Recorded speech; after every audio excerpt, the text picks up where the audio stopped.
ঈদ মিলাদুন্নবী ইসলাম ধর্ম অনুযায়ী এবং পুরাণ ও হাদিস অনুযায়ী ঈদ মিলাদুন্নবী একটা উৎসব হিসেবে পালন করা ভুল না সঠিক আজকে আমরা বিস্তারিত জানবো এই ভিডিওর মাধ্যমে। বিষয়টি ভালোভাবে বোঝার জন্য কুরআন, হাদিস ও সাহাবীদের আমল অনুযায়ী নিচে মূল বিষয়গুলো তুলে ধরা হলো। 1. মিলাদুন্নবী উদযাপনের বিধান নিয়ে আলেমদের অভিমত। বিদআত বা অপছন্দনীয়। প্রথম মত, আহলে হাদিস, সালাফি এবং অনেক গবেষক আলেমের মতে রাসূলুল্লাহ তার সাহাবীগণ আবু বকর, উমর, উসমান, আলীরা কিংবা প্রথম 3 প্রজন্মের সাহাবী, তাবেঈ, তাবেঈ কেউ রাসূলুল্লাহ এর জন্মদিন উৎসব হিসেবে উদযাপন করেননি। 2.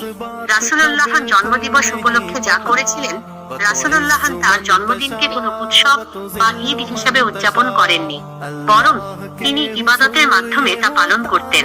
হাদিসে এসেছে, রাসূলুল্লাহকে প্রতি সোমবারের রোজা সম্পর্কে জিজ্ঞাসা করা হলে তিনি বলেন, এই দিনে আমি জন্মগ্রহণ করেছি এবং এই দিনেই আমার উপর কুরআন নাজিল শুরু হয়েছে। সহিহ মুসলিম 2447।